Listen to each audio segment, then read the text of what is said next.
Fala pessoal, fala Betinho, Fux e Marquinho. Fala Mark, Boa noite, tranquilo? boa noite, Antônio, boa noite todo mundo.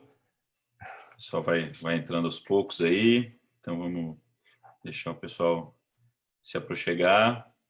A gente vai fazer a live hoje no Instagram e no Facebook, então às vezes se a gente estiver olhando para uma tela e outra diferente é porque está com duas telas diferentes.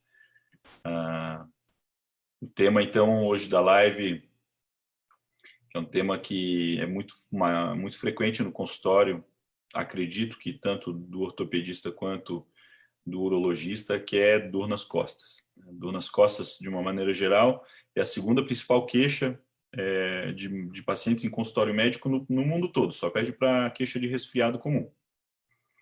Só que a dor lombar tem várias causas, não necessariamente seja só da coluna. E essa é a grande questão. A gente tem outros órgãos e estruturas que causam dor. E a ideia hoje que eu convidei o Mark Neumeier, que é um urologista, colega aí de época de faculdade e hoje de trabalho no Hospital Marcelino, para a gente debater quando essa dor tem uma característica renal, quando que essa dor tem uma característica da coluna. Então, meu nome é Antônio Krieger, para quem está acompanhando, pacientes do Mark, outras pessoas que estão entrando na live agora, sou cirurgião de coluna, ortopedista, atuo em Curitiba, no Hospital Marcelino Champagnat e na Ortofit, e quero dar boas-vindas ao Mark aí, nesse bate-papo. Obrigado pelo convite, Antônio. Acho que é um tema, como você falou, muito importante, muito comum essa questão. Muitas pessoas até não sabem se vão no ortopedista ou se vão no urologista, né? Isso a gente vê com muita frequência. E parabéns pela iniciativa. Eu acho que tuas lives são assuntos sempre muito importantes, sempre muito abordados, sempre uma pergunta, uma dúvida que eu acho que fica com muitos pacientes. Ela responde a muitas questões, né? Legal, legal. E para quem não me conhece, então, eu sou urologista aqui no Hospital Marcelino Champagnat e sou professor também na PUC, aqui de Curitiba. E minha especialidade é cirurgia minimamente invasiva. Isso inclui laparoscopia, e agora com a robótica, né? Então, procedimentos minimamente invasivos. Antônio, eu acredito que dor lombar, dor nas costas, seja quase 99% das queixas dos teus pacientes, né? É uma queixa extremamente frequente, né? Hoje eu tenho dor cervical, tem aumentado muito por causa do uso de smartphone, então as pessoas trabalham com o pescoço fletido. Isso aumentou bastante também a incidência de queixa ultimamente, sabe?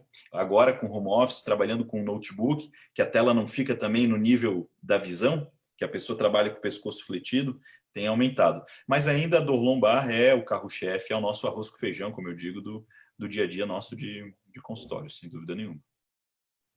Interessante. E Essa história do celular, realmente. Ou até note na cama também, né? Notebook na cama também. noite, claro, porque ninguém trabalha com celular, ninguém levanta a mão para ficar vendo o celular aqui em cima. A gente baixa a cabeça ao nível da mão, né? Assim, E eles chegaram, houve uma publicação no artigo australiano no ano passado que chegou a batizar isso de em inglês text neck syndrome, ou seria como síndrome do pescoço de texto, mas eles traduzem aqui no Brasil como síndrome do pescoço digital, que é exatamente esse quadro de dor por hiperflexão e hipersolicitação da musculatura cervical posterior. Começa a ter dor na base do crânio, uma cefaleia occipital muitas vezes, contratura muscular, e é relacionado a isso, né? Cada 15 graus que a nossa cabeça inclina para frente, dobra o peso da cabeça sobre o pescoço, né? A questão de torque. Então, se a gente está tipo 30 graus inclinado, eu já tenho 15 quilos em vez de 5 quilos para o pescoço carregar. Então, é interessante. uma realidade aí, né? E a lombar não adianta. Desde que a gente resolveu virar bípede, a gente sofre com a coluna, né? A nossa biomecânica foi se alterando comparado com o período em que nós éramos, né, não fazíamos só bipedestação como os macacos. Até hoje eles não são bem quadrúpedes, mas eles usam muito o apoio de quatro patas, né? A coluna é mais na horizontal e essa verticalização, a alteração toda que a pelve teve que fazer para se adaptar a essa bipedestação sofreu algumas alterações que até hoje a gente não teve tempo, eu digo que a gente não teve tempo ainda de fazer mutação suficiente para que hoje nós tenhamos uma estrutura perfeita e acaba tendo dor mecânica, acaba tendo cisalhamento, desgaste de disco precoce, artrose facetária, o pessoal sente dor mesmo. E aí a gente tem população cada vez mais sedentária, né? Vai ter dor, não tem muito como fugir disso. Qual que é o principal mecanismo de dor na ortopedia, da dor lombar? A da lombar, ainda a principal causa é a dor mecânica, que é a dor muscular. Né? Então, a gente pode ter várias origens de dor lombar na coluna. Várias origens de dor lombar, assim, causadas pela estrutura da coluna. Principal, ainda a dor mecânica, a dor muscular. Contratura, espasmo, encurtamento. Né? Aquela pessoa que abaixa para pegar um peso de qualquer jeito e aí sente o espasmo, ou a pessoa que no fim da jornada de trabalho está com dor nas costas. Essa é a principal causa. A gente pode ter dor discogênica, que é a dor por desidratação, desgaste, degeneração, estufamento, abaulamento do disco, da cartilagem de amortecimento da coluna. Eu posso ter a dor neuropática, a dor por compressão mesmo de uma raiz nervosa, seja por uma hérnia de disco, por uma estenose do canal, uma estenose do forame, um pinçamento da raiz. Eu posso ter dor facetária, que é a dor da articulação posterior da coluna. A artrose, o desgaste dessa faceta também causa uma dor, que é pior a extensão da coluna, diferente da dor discogênica, que dói mais para a flexão da coluna. Posso ter dor ligamentar por edema, sobrecarga dos ligamentos interespinhosos. Então, assim, é bem diverso, né? O quadro de dor não é uma coisa tão simples e por isso que, às vezes, é difícil de você acertar a mão, o diagnóstico de primeira. Nem sempre é tão evidente e você procura, às vezes, uma própria ressonância não te dá todas as informações que te deem certeza de qual é a origem da dor do paciente. Por isso que muitas vezes o paciente pinga de médico em médico, não consegue, né, acertar por que está tendo esse quadro tão frequente de dor. No consultório de uro, qual que é a frequência de dor lombar, dentro de todas as outras queixas que tem? Olha, ela não é a mais frequente dentre todas, mas a principal causa de dor lombar na urologia seriam os cálculos, né? Cálculo urinário, cálculo de rim, pedra nos rins. Mas é uma dor muito característica, normalmente. Claro que a gente tem os casos bem atípicos, né? O rim, ele dói por dois mecanismos, basicamente. Ou ele dói quando ele distende, quando a cápsula do rim distende, e isso normalmente acontece quando ele está entupido, quando o rim entope por uma pedra. E outro motivo seria uma inflamação do parênquima renal, como na infecção urinária, né? Uma pielonefrite. Quando a infecção ascende da bexiga, sim, dói pra chuchu, chega até o rim, é uma dor importante. E a dor do rim, eu acho que todo mundo conhece alguém que já teve uma cólica nefrética chamada, né? A dor de rim. Sim. A dor típica é uma dor de 0 a 10, a escala chega a 11. Sim, todo mundo diz que dadas top 3 dores aí, dor de rim, como dor do parto, como a hérnia de disco, são das dores consideradas piores aí, né? Muita gente... que eu já tive pedra no rim, já tive uma cólica e, cara, derruba mesmo. É uma coisa de outro mundo, né? E as mulheres que já tiveram parto, elas falam que é pior que a dor de parto. Olha só. A dor típica, a gente está falando de uma dor típica. Né? Sim, então, claro. Realmente, na emergência, se você vê alguém entrando com dor de rim, você já sabe que é uma dor de rim. Você, só olhando a cara, você já sabe que é uma cólica nefrética. É uma dor o paciente vem pálido, sudoreico, né? Quando está na crise, né? E diferente do que as pessoas muitas vezes pensam, essa dor da cólica de rim, por cálculo, ela não se deve porque a pedra está arranhando no canal. E eu sempre explico isso assim, faço uma analogia aqui. Porque o rim, como eu falei, ele vai doer quando ele entope. Quando a pedra entrou no canal que leva a urina até a bexiga. É como se entupisse o ralo da pia. Então não escoa mais. E essa dilatação por esse acúmulo de urina dentro do rim é isso que causa a cólica. É isso que dá aquela dor tipo cólica famosa. E é uma dor que não tem posição. Sim. Você procura uma posição para ter um conforto e não resolve. Não vem. Uma dor legal. Não vem. Então, isso é uma característica que difere, eu acho que da dor muscular, né? Que é uma dor mecânica, uma dor que quando mexe piora. Eu acho que essa é uma primeira pergunta para a gente responder. O Gabriel perguntou bem o tema da live, que é assim, como saber se a dor é lombar ou a dor lombar é da coluna ou do rim? né? E hoje a gente tem um problema na medicina, que foi uma super especialização médica, que é muito benéfica, porque cada vez os médicos sabem mais de um assunto, mais aprofundados. O conhecimento duplica a cada 10 anos no planeta, né? Essa é a expectativa. Então, a gente realmente, dentro da medicina que está totalmente ligada à ciência, ao desenvolvimento, à tecnologia, a gente está sempre tendo artigos novos, conhecimentos novos, medicações novas, técnicas novas, e a gente precisa focar em algo para a gente poder oferecer o melhor, senão a gente vai saber meia boca de tudo. E hoje o paciente quer um médico que saiba tudo daquele assunto. Por outro lado, foi caindo um pouco a figura do médico clínico geral, do generalista. Que hoje o paciente tem uma dor nas costas, ele não tem aquele médico de família referência, que ele diz assim, eu vou primeiro no doutor José, que ele cuida de toda a família, de tudo quanto é problema, unha encravada, dor de cabeça, dor nas costas. E se for o caso, o doutor José vai ver que é algo mais sério, vai direcionar para o urologista, para o cirurgião de coluna. Não. Hoje a pessoa já diz assim, estou com uma dor nas costas, deve ser coluna, vou no cirurgião de coluna. Ou, não, isso aqui eu acho que é rim, vou no urologista. O paciente meio que se obriga a se pré-diagnosticar para ele procurar um especialista.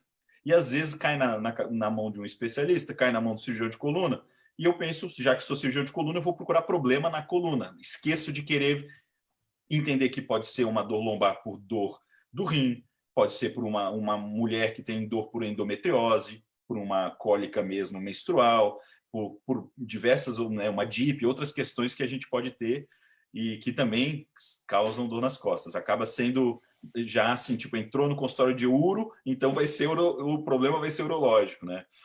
Então, eu acho que um papel importante a gente hoje debater para tentar exatamente elucidar para os pacientes quando tem o dor ou alguém da família tem um quadro de dor, às vezes já ajudar a orientar, vou para um consultório de um urologista ou vou para um cirurgião de coluna, né?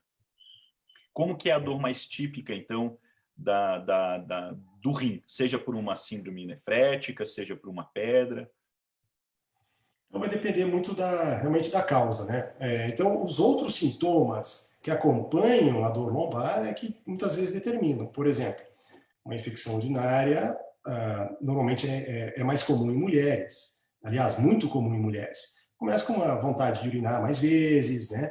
Dói para urinar, tem aquela urgência, aquela vontade de sair correndo para ir ao banheiro.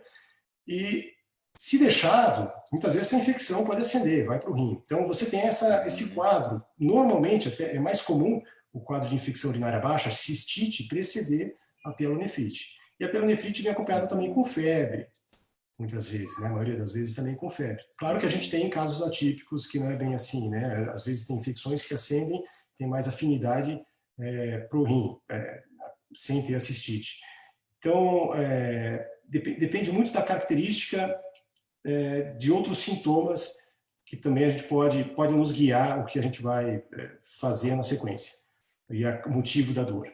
E no exame físico também é muito importante, porque uma dor por infecção é uma coisa, e uma dor por cólica também é um pouco diferente.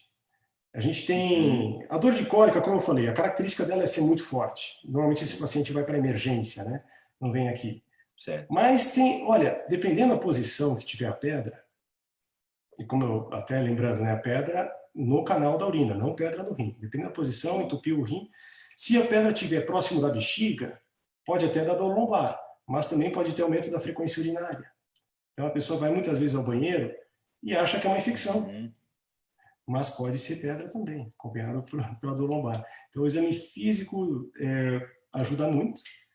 E a gente acaba solicitando exames de imagem que determinam o tamanho da pedra, a localização, e isso determina também o tratamento. Oi, filhão, tá aí? Bem, uma visita aqui, especial aqui. Dá oi. Oi. Oi.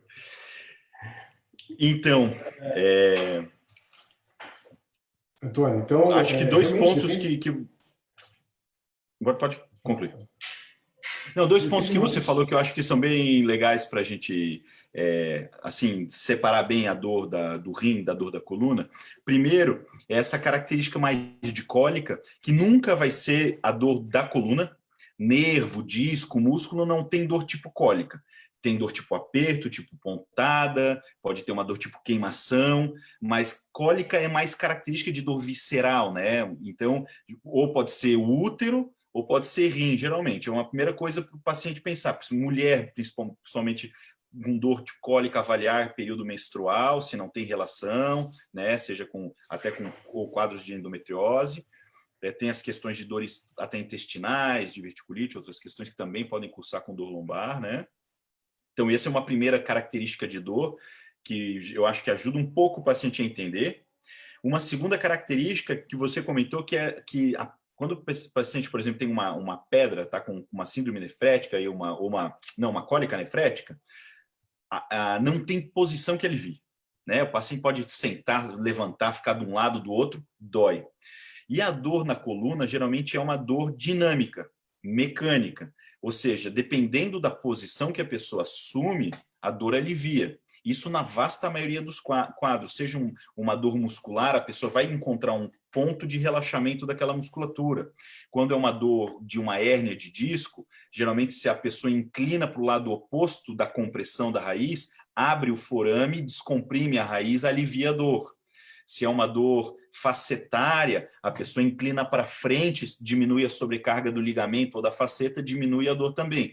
Então, dependendo da posição que a pessoa fica, realmente a dor ameniza. Então, eu acho que isso já são duas características fáceis dos pacientes identificarem. Primeiro, a dor tipo cólica, e a segunda, essa questão de, não tem posição que melhora. Isso já começa a fazer pensar mais em... Tem alguém querendo aparecer aqui muito. Faz pensar mais exatamente nessa questão de uma dor urológica, vamos dizer assim, né, renal. E, Antônio, e a altura da dor? Porque o rim ele está muito próximo às costelas, né? Ele está paravertebral, do lado da coluna, e mais alto, uma posição mais alta. Eu acredito que também a dor lombar, muscular, ou até, enfim, ortopédica, ela acaba sendo normalmente mais baixa, né? Próximo ao osso da pelve, bacia. Sim, é um ponto interessante. A gente tem a dor tóraco-lombar, mas a vasta maioria das dores de hérnia de discos vão ser L4, L5, L5, S1, e mesmo as hérnias um pouquinho mais altas na lombar, elas irradiam mais para baixo. Então, geralmente é uma dor mais lombar baixa, a característica principal. Muitas vezes ela é unilateral, em uma região de glúteo também. Então, o paciente tem aquela dor lombar que irradia para o glúteo direito, que já é uma dor que não tem muita relação com o rim, né? Então, geralmente isso, uma dor um pouco mais alta, tende a pensar mais em rim, mais baixa, a gente pensa mais na coluna.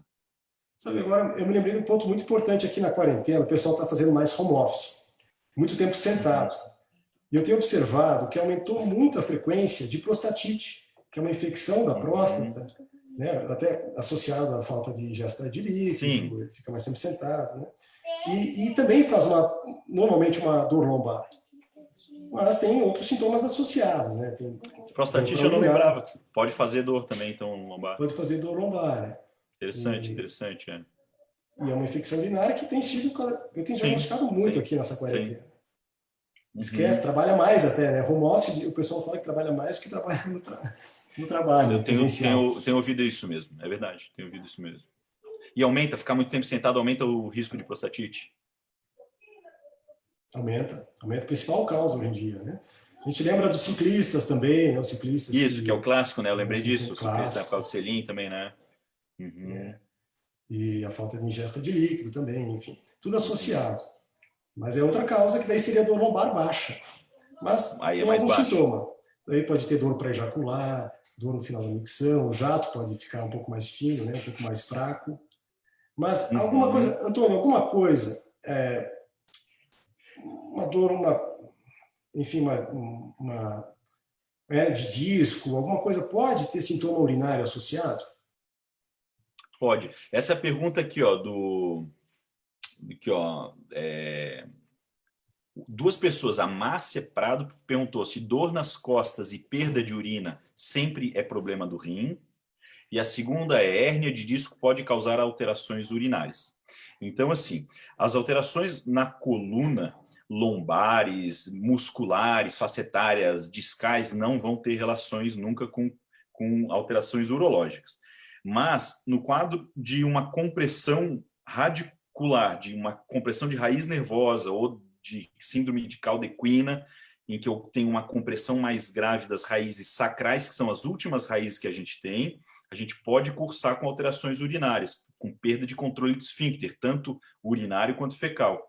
Esse é um quadro grave já, o paciente a síndrome da Caldequina é um tripé de dor lombar ou de membros inferiores, parestesia em cela, ou seja, dormência na região genital e perda de controle de esfíncter. Isso é um quadro grave, emergencial, que tem necessidade de tratamento cirúrgico para descomprimir esse volume de hérnia, né? Então, mas é uma coisa rara, não é o que o paciente vai ter no dia a dia. Isso a gente vê, sei lá, um paciente no ano, no consultório, 2 no ano, é uma coisa num volume assim, atendendo muito, né?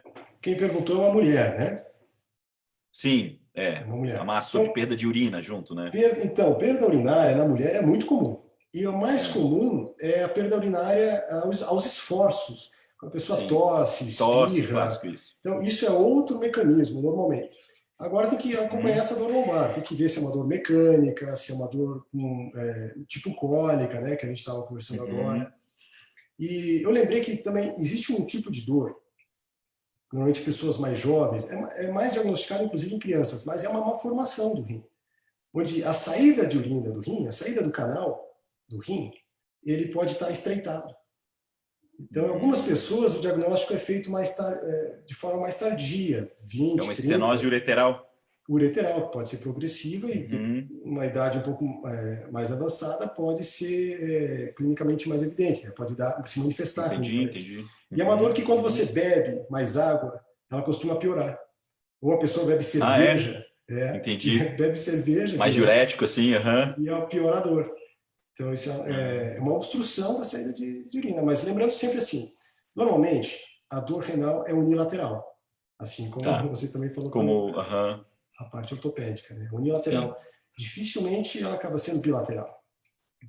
Geralmente a dor lombar em faixa, a gente pensa mais já em quadros de espasmo muscular, né? Ou já dor de artrose facetária, que ela já dói, ela é em faixa, não dói só um ladinho, né?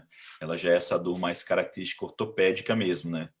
E ainda sobre pedra no rim, o Rui perguntou como evitar pedra no rim, e aqui em cima também alguém perguntou, acho que a Stephanie perguntou como fazer para aliviar a dor da pedra estando em casa, né? Então, 2 perguntas para ti aí sobre o rim. E aí? Pergunta. Tem como eu evitar, fora a questão de muito líquido? Com certeza. Acho que é a orientação número 1, né? As duas, aliás, principais é tomar muita água, 2,5 litros de água por dia. Não importa a água, desde que seja sem gás. Né? Mas não importa sem gás, mineral. Cara. Puta, eu só tomo com gás. Melhor sem gás. Sem gás, tá. Sem gás. Vou saber aí, ó. Mas não importa se é mineral. Tá? Procure sempre ver o sódio, o menor nível de sódio possível. De sódio, tá. E evitar o sal. O sal, lembrando, produtos industrializados, suco em caixinha, refrigerantes, como eu falei, algumas águas, shoyu, né? A gente come muito comida japonesa hoje em dia, o shoyu, muito importante. E o nosso shoyu daqui nem é nada a ver com o shoyu do japonês de verdade, né? É uma água de soja com sal, né? Então, com sal e corante de caramelo, né? Exatamente. Mas a principais orientações são essas. Além disso, aqueles comedores de chocolate, de doce, também. Né? Por causa da hiperosmolaridade. O oxalato também. Por causa do oxalato. Astúrico. Que é um dos tipos de pedra, né? Que faz, né? E o excesso de proteína também. Então, whey protein, aqueles suplementos alimentares. Que aumenta a creatina, né? A creatinina começa a aumentar, né? No fim das contas, vai acidificar a urina. Então, vai tornar a urina menos solúvel. Então, mais fácil de cristalizar e formar pedra. É uma dieta... Boas dicas. Tá tudo na alimentação, né? Tudo na alimentação. Mas, olha, também tem fator genético. Então, tem muitas pessoas que fazem tudo, inclusive vegetarianos, né? Toma muita água, mas tem um fator genético forte. Pai, irmão, avó. A gente sabe que essas pessoas também têm que acompanhar a vida inteira, porque tem mais chance de formar. Mas, assim, se a pessoa é formadora crônica, toda hora está formando pedra, ou tem múltiplas pedras, a gente pode fazer uma investigação na urina, para determinar qual elemento, aqueles elementos que estão, que formam, ajudam a formar pedra, se estão elevados, ou aqueles outros elementos que evitam a formação de pedra, se estão em níveis mais baixos, porque tem remédio. Mas é um remédio, vou falar, é difícil ter uma adesão do paciente, porque tem que tomar a cada 8 horas, tomar todo dia, por uma coisa que você não está sentindo, você não está vendo. Isso é para prevenção da pedra. Então a adesão é muito baixa, é muito mais fácil mudar o hábito, tomar mais água, evitar o sal, reduzir a ingesta de proteína do que tomar remédio. E além disso, né, é mais barato. Sim, com certeza, com certeza. Agora, se a pessoa tem uma crise, a Stephanie perguntou, se tem uma crise em casa, o que dá para fazer? Tem que tomar analgésico. Eu acho que se não tiver contraindicação, ou se não tiver alergia, né, a gente costuma usar anti-inflamatório. Tem aqueles usos sublingual, que age mais rápido. Toragesic. Ele funciona bem, né? Eu vejo que o Uro gosta bastante do cetorolaco de trometamina e do toradol, esse tipo de anti-inflamatório, acho que tem uma função. Eles são comparáveis à morfina, Antônio. São comparáveis à morfina. Então, realmente, mas tem algumas pessoas que não respondem tão bem, assim como tem pessoas que também não respondem tão bem à morfina. Então, mas é comparável. Agora, o tratamento também dessas pedras depende da localização. Né? Tem alguns casos de pedra que a dor pode ser, inclusive, no testículo, ou nas mulheres, na região vaginal, nos grandes lábios. Então, a dor pode ser referida, dependendo da localização da pedra. Mas, normalmente, a maioria das pessoas, com pedra até 6 milímetros, consegue eliminar a pedra. E tem outras coisas também, né, Antônio? Por exemplo, sangue na urina, né? Então a pedra pode vir também com sangue na urina. A pessoa consegue vir. Então, dor lombar com sangue na urina, fica mais fácil. Corre para o Uro, né? Com certeza não vai ficar procurando cirurgião de coluna nessa hora. Sem dúvida. Isso todos esses sintomas urológicos, né? De polaciúria, talvez falar um pouco disso aí para o pessoal. Quais são esses sintomas urológicos que a pessoa pode ter de disúria, polaciúria, que também são sinais de que tem alguma questão renal aí envolvida, ou urológica de uma maneira geral, né, associada à dor nas costas. Então, na cistite, como a gente comentou, você tem isso, urgência, dor para urinar, né, aumento da frequência urinária. Isso é clássico, mulher, mais jovem, enfim. Então, se tiver dor lombar associada, principalmente com febre, urologista, né, a gente suspeita de infecção. Aquelas pessoas que têm, às vezes, só um aumento da frequência urinária, que é essa polaciúria, pode ser pedra, muitas vezes, pode ser, mas no homem também pode ter infecção. Então, é um caso urológico. Mas eu vou falar, a principal causa de aumento da frequência urinária, sem dor lombar, agora estou falando, né, é o aumento do tamanho da próstata. A próstata, a partir dos 40 anos, ela começa a crescer, ninguém sabe o porquê. Mas ela cresce, como ela é um túnel, a urina passa no meio dela. Vai começando a pinçar o túnel, né? Pode obstruir o canal. Então o jato começa a ficar mais fraco, aumenta a frequência, enfim. Isso seria outra causa. Também lembrei aqui uma coisa. Algumas pedras, eu gostaria de frisar isso que a gente não comentou. Mas a pedra no rim, ela não costuma dar dor. A pedra no rim, ela é assintomática. Então, a presença apenas de pedra sem dilatação, sem essa hidronefrose, sem essa dilatação por obstrução do rim, provavelmente não é a causa não é renal. É inocente, né? É inocente. Cisto, uma pergunta que alguns pacientes perguntam, cisto no rim faz dor? Não costuma fazer né? dor. Não costuma ter dor. Cisto simples é uma condição muito comum, né, na população. Também não dói. Isso eu já vou puxar para a coluna agora, porque isso é um ponto que você levantou fundamental. 30% das pessoas assintomáticas têm alterações em ressonância de coluna. Então, se eu pegar 100 pessoas assintomáticas que nunca tiveram dor nas costas, fizer ressonância nessas 100 pessoas, 30 delas vão ter alguma alteração. Um abaulamento do disco, um disco preto desidratado, um início de uma artrose facetária, sem ter sintoma. Isso é muito importante, que é bater sempre na tecla a questão do exame físico e da correlação clínico-radiológica. Ou seja, eu preciso ter uma correlação, uma lógica matemática entre o que o paciente sente e o que o exame dele mostra. Tratar exame só é um erro, a gente tem que tratar o paciente. Então, às vezes vem paciente no consultório, pô, doutor, eu fiz um check-up, a empresa mandou fazer um check-up, mandou fazer uma ressonância da coluna e veio aqui esse disco preto, uma protrusão aqui, estou preocupado, nunca tive nada, nunca senti nada. Será que é um problema que silenciosamente está me fazendo mal e eu não estava sabendo? Não. Se não está te causando dor, a não ser que seja um tumor, que pode ser silencioso, que é raríssimo a gente ver isso no dia a dia do consultório, uma protrusão, um desgaste, alguma alteração assim, sem sintoma, irrelevante, né? É importante isso, porque um achado no exame é muito frequente, né? Faz um exame, é um achado, você faz por qualquer outro motivo, acha uma alteração, tem pessoas que já querem tratar, né? Ou pior até a dor com isso.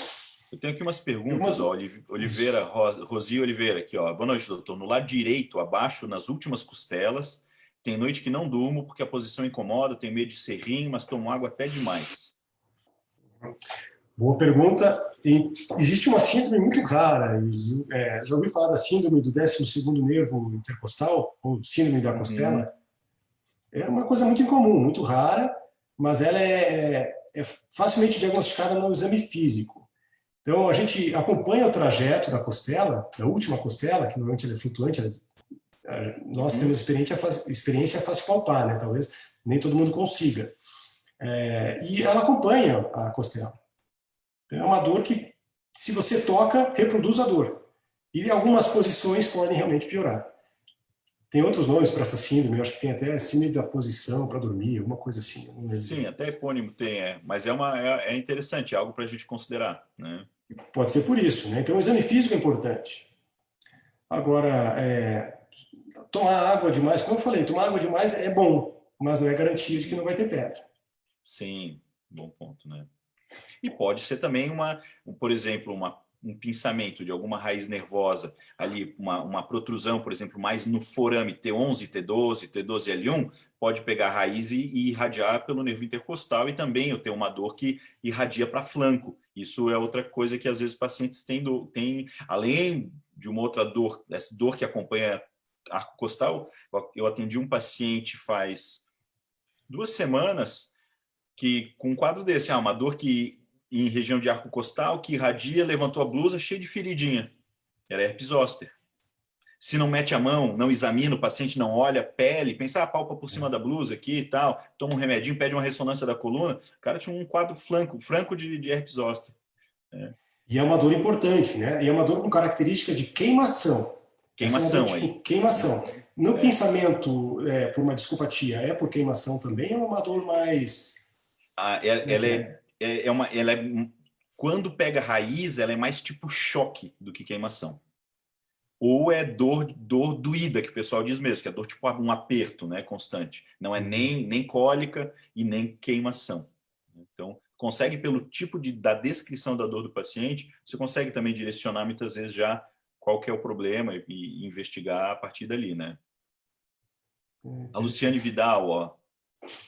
Tenho crise de dor na coluna, essa dor vai para lombar, dói o estômago, os braços, a nuca, as pernas, sem contar a vontade de fazer xixi direto. Pode ser rim? É um quadro bem florido, é um quadro que tem múltiplas estruturas envolvidas, que a gente tem que destrinchar se você tem um único problema que causa tudo quanto é dor, como você sente, ou se você tem vários problemas distintos. Né? Às vezes a pessoa já tem um quadro de artrose difusa e aí tem dor no ombro, tem dor no pescoço, dor na coluna, porque as articulações, as cartilagens estão gastas.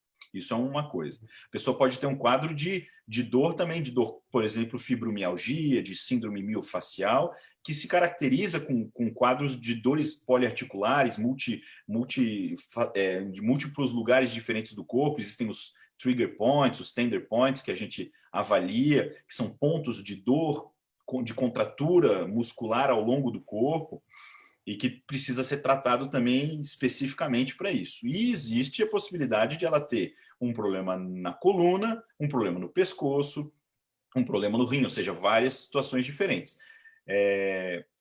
Problema na coluna lombar não sobe, ele só desce. Então, se eu tenho uma hérnia de disco lombar, eu posso ter dor na lombar ou na perna ou no pé. eu nunca vou ter dor no braço, no pescoço, na cabeça, porque a gente tem irradiação para baixo. Então, quando o paciente diz assim, eu tenho uma dor lombar e corre lá para cima para a escápula ou para o ombro. Eu já, opa, tem algo diferente aí, ou são duas dores distintas, ou a gente não está sabendo entender bem, o problema não é da coluna, né? Sabe o que me lembra isso? Quando vai para a escápula, para o ombro, alguma lesão intraperitoneal. Lembrar de órgãos Isso, intraperitoneais, porque eles podem irritar clássica realmente dor de pedra na vesícula. na vesícula, então isso pode irritar realmente e fazer uma dor no que ombro. pode doer o ombro direito, né? Se é um caso de cirurgião do aparelho digestivo, né? Alguém possa avaliar essa dor melhor. Pode ter relação com o alimento também. Então é outra causa de dor lombar. E ela falou que dá vontade de fazer xixi direto. Então isso pode ser muitas coisas. Pode ser inclusive tomar muito café, né? Pode sensibilizar, ou tomar muito refrigerante, sensibiliza a bexiga, ela fica mais irritada, né? Então dá vontade mais vezes ao banheiro. Pode ser por ansiedade também, pode fazer isso. Ou algum medicamento. Pode ser uma infecção e pode ser ainda algum quadro associado à incontinência urinária, que a incontinência urinária por estresse também pode fazer uma urgência miccional, essa vontade de ir mais vezes ao banheiro. Pode ser várias coisas. Uma outra aqui, ó. Deixar isso aí. Sim.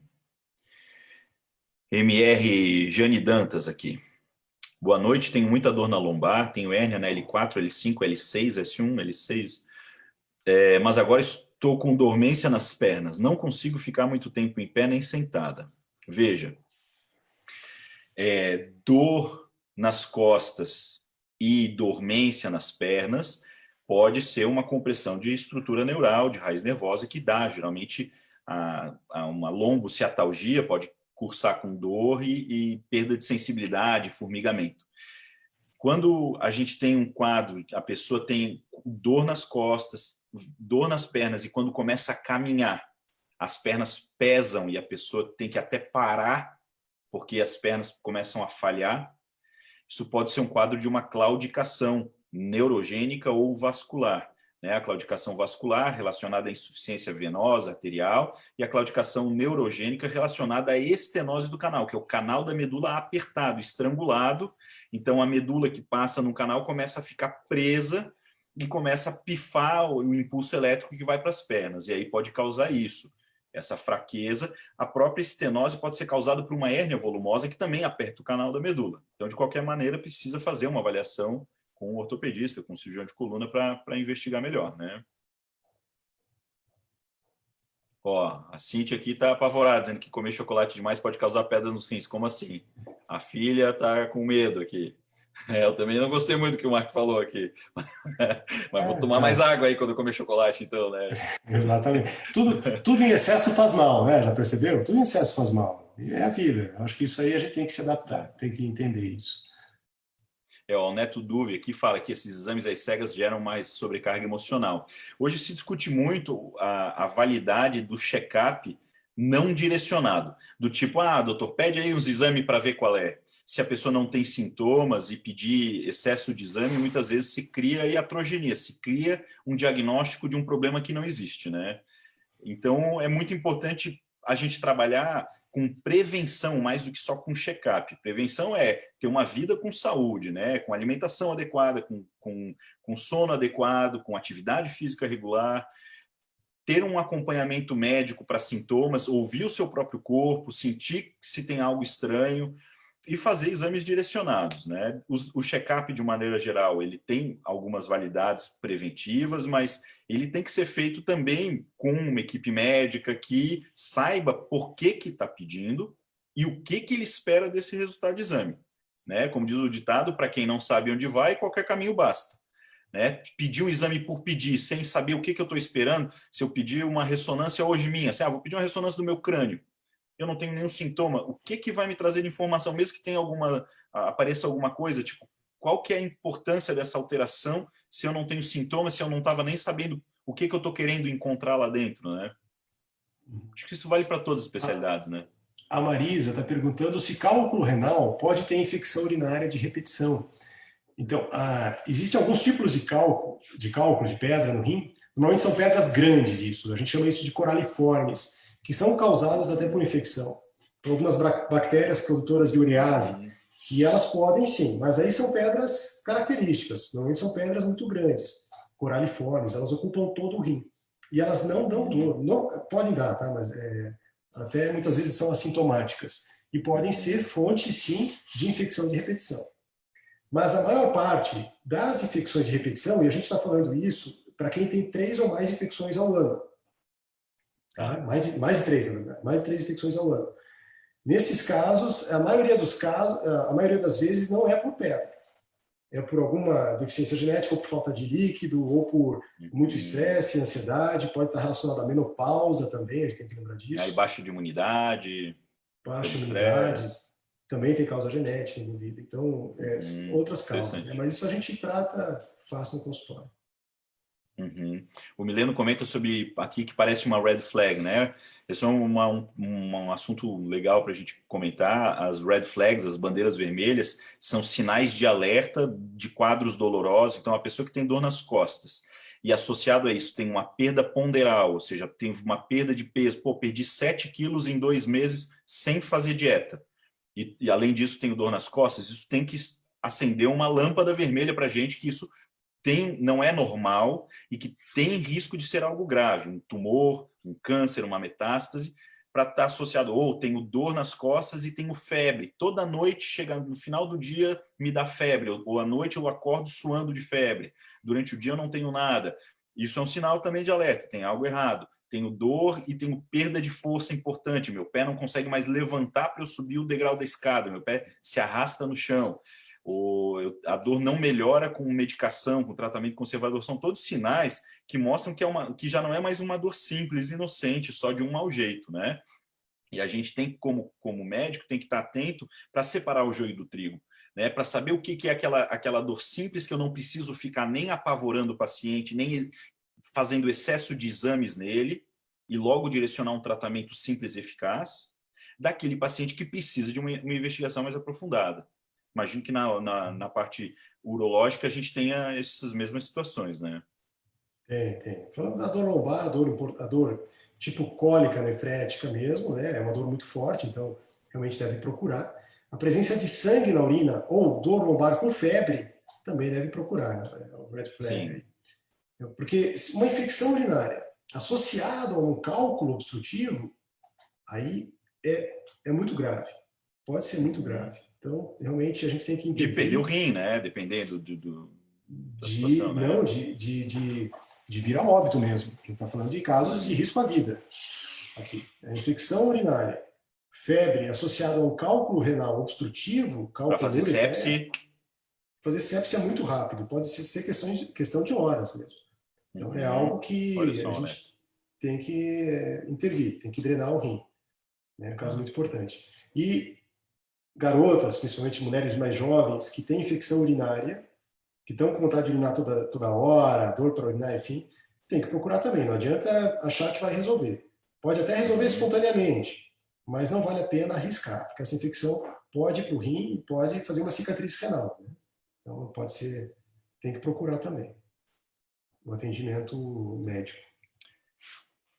Mark, o Wendel Fernandes pergunta assim, ó, quando você espirra e dá aquela fisgada na lombar na altura do cóccix e também atinge a cintura, o que poderia ser? Essas dores também acontecem ao se levantar. Isso me fez...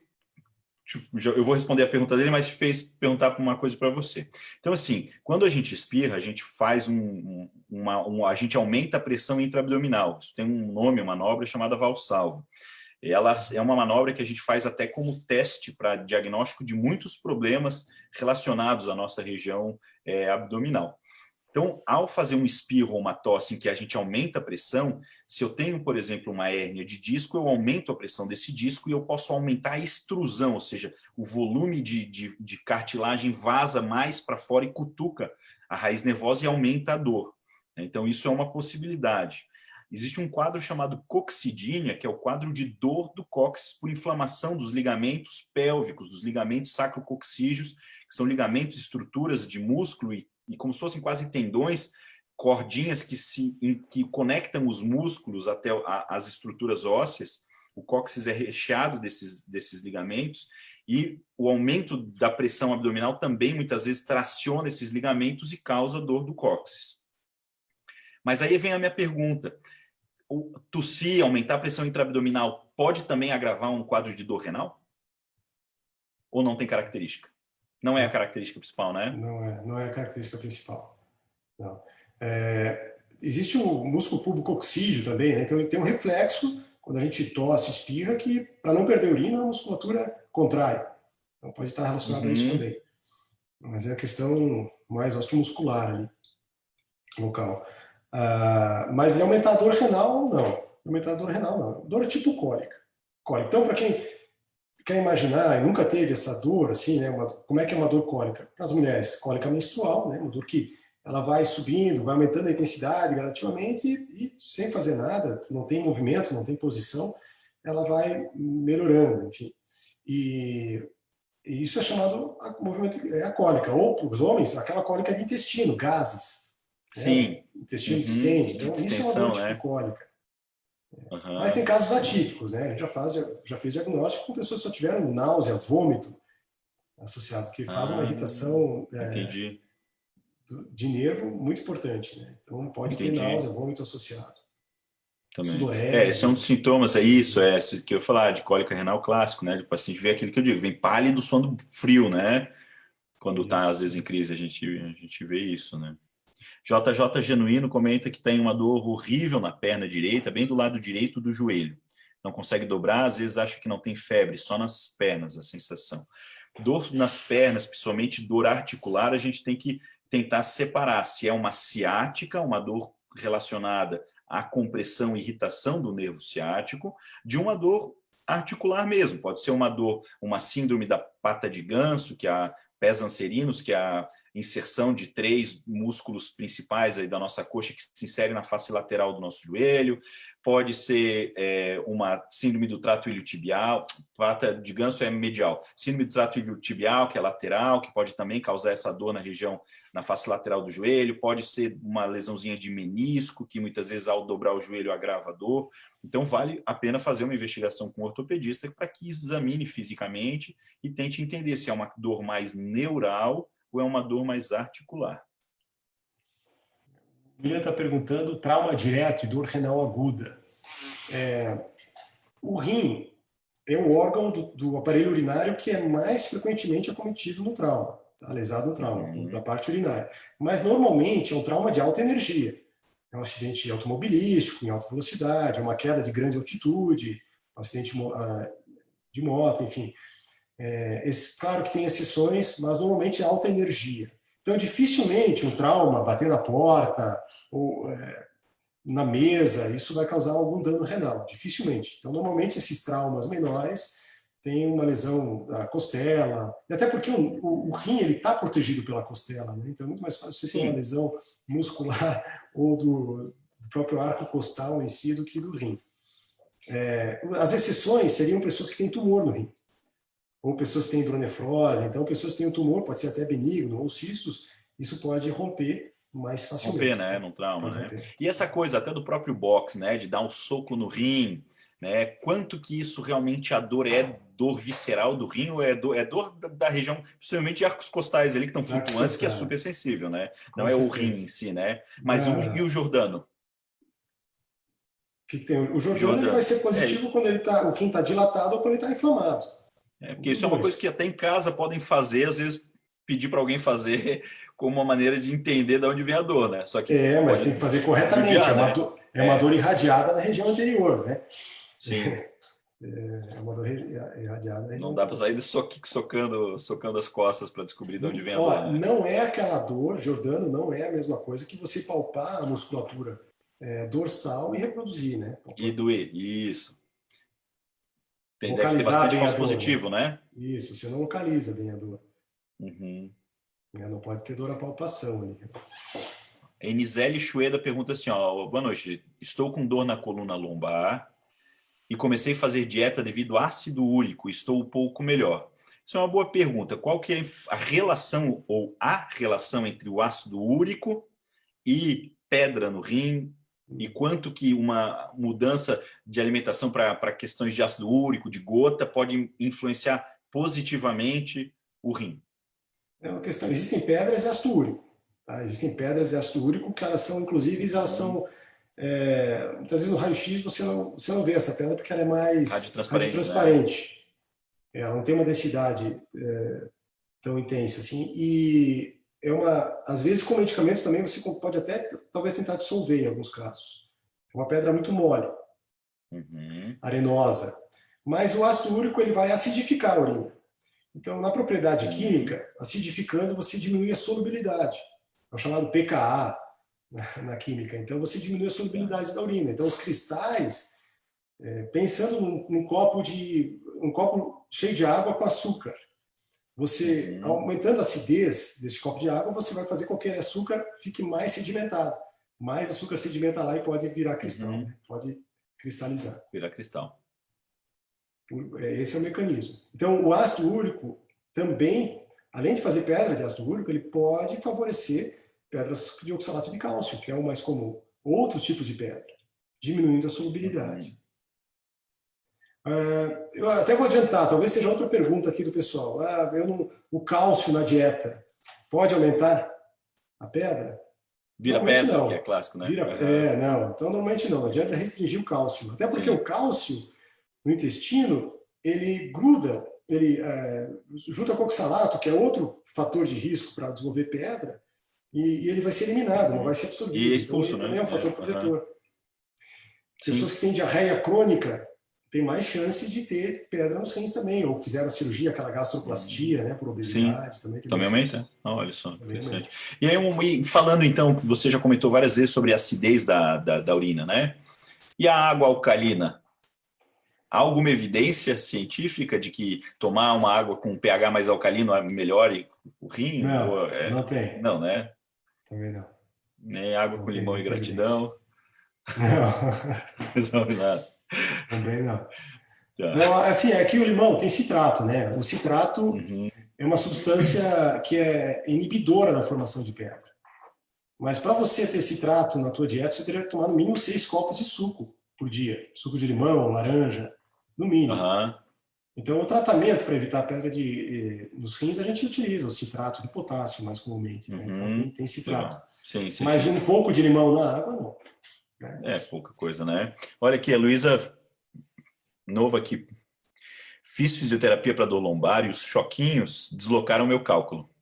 Internei no mesmo dia da sessão de físio e passei por uma cirurgia com colocação do duplo J. Isso é comum? Talvez o TENS, né, o que é terapia por eletroneuroestimulação, será que fez uma litotripsia na marra aí? Ou se pode até a própria manipulação.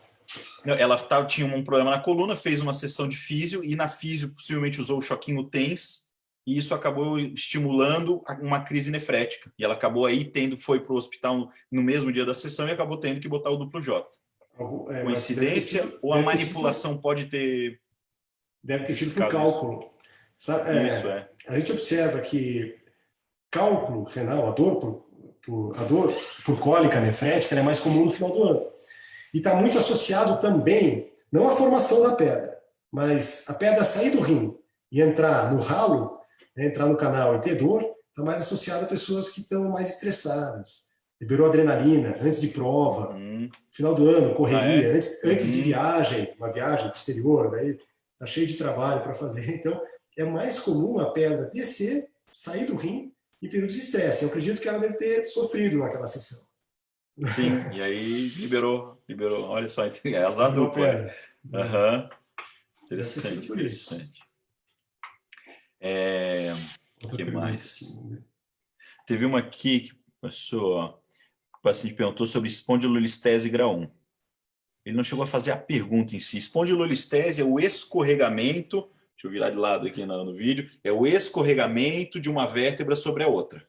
Isso é a listese. Então, quando eu tenho esse escorregamento vertebral, por várias causas, pode ser por fratura, por artrose facetária, por uma espondilólise, que é por uma falta de fusão de uma região da pars, que é uma região da vértebra, ela começa a escorregar.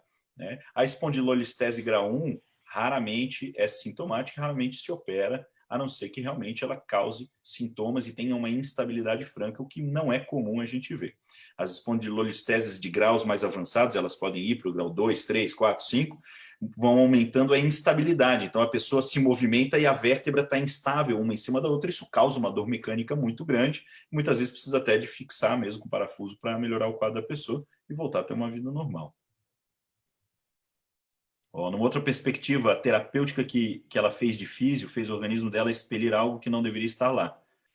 Como falou o doutor, foi para o ralo. De repente, tratou 2 coelhos com uma cajadada só, depende da tua visão, né? Se é azar duplo ou sorte dupla, né? Mas ela mesma falou que foi um cálculo que migrou ali. Ela comentou. Migrou o cálculo, né? É isso aí, depende da perspectiva, né? Já estamos 7h25 aí, faltam 5 minutinhos para fechar 1 hora de live. Vamos começar a encerrar já, antes que o povo canse da nossa cara.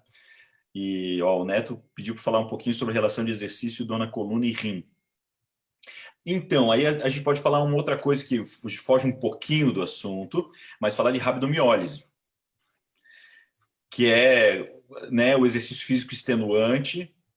Muitas vezes a pessoa com baixo condicionamento físico, baixa hidratação, leva a uma destruição muscular durante essa atividade física extenuante. Então, exercícios muito intensos, prolongados, desproporcionais à capacidade física dessa pessoa, geralmente associado a uma baixa hidratação, pode dar problema lá no rim, né? Pode fazer, né? Mioglobinuria, mas normalmente não causa dor renal também, não causa lombalgia. Não, o rim é só, vamos dizer, a porta final desse problema metabólico intramuscular que aconteceu e fazer uma urina escura, né? Uma colúria, né? Por causa dessa destruição da musculatura, né? Mas não cursa com dor renal, né? Não vai ter só alteração na urina, né? A cor da urina e o sinal de gravidade, mas não tem que tratar o rim, tem que tratar o metabolismo ali, a acidez lática, acidez metabólica, tudo que fez, né? É bem por aí mesmo. É isso aí. Bom, olha... Bem, pessoal, eu acho, né, 57 minutos, quase 1 hora de live, teve bastante participação, bastante pergunta. Uma coisa que eu sempre falo para todo mundo, às vezes a gente pulou alguma pergunta, às vezes surgiu uma dúvida depois. Tanto eu quanto o Mark temos as nossas redes sociais aqui, o Dr. Antônio Krieger, o Mark Neumar Urologia. Surgiu uma dúvida hoje, ao longo da semana, manda mensagem direct para a gente responde sempre o que surgir de dúvida. Achou que a gente falou alguma coisa que não entendeu bem, ou até quer contestar alguma coisa, eu sou super a favor de debate. Tanto eu quanto o Mark atendemos no Hospital Marcelino também. Qualquer necessidade que tiver, a gente se coloca à disposição da população. Agradeço, Mark, a tua participação. Acho que é um assunto que daria para a gente discutir, debater e responder bastante pergunta por mais tempo. O Mark foi meu calouro na Federal, na UFSC. Eu estudei com a irmã dele, né? E a gente se conhece já aí tem mais de 15 anos, aí uns 20 anos, né? Desde o tempo de início de UFSC aí até hoje. Hoje, por coincidência, os dois foram para Curitiba e trabalhamos juntos. É um prazer trabalhar com gente que a gente sabe que teve uma formação aí diferenciada. Realmente queria te agradecer aí toda a parceria e a participação hoje na live. Nem lembre os 20 anos, hein? Poxa! Antônio, eu agradeço. Obrigado, é um prazer, é uma alegria estar aqui discutindo contigo e parabéns pela iniciativa. Eu gosto muito dos teus tópicos e Antônio, admiro muito o teu trabalho também. Parabéns aí. Valeu, cara. Boa noite, gente. Até mais. Boa noite a todo mundo.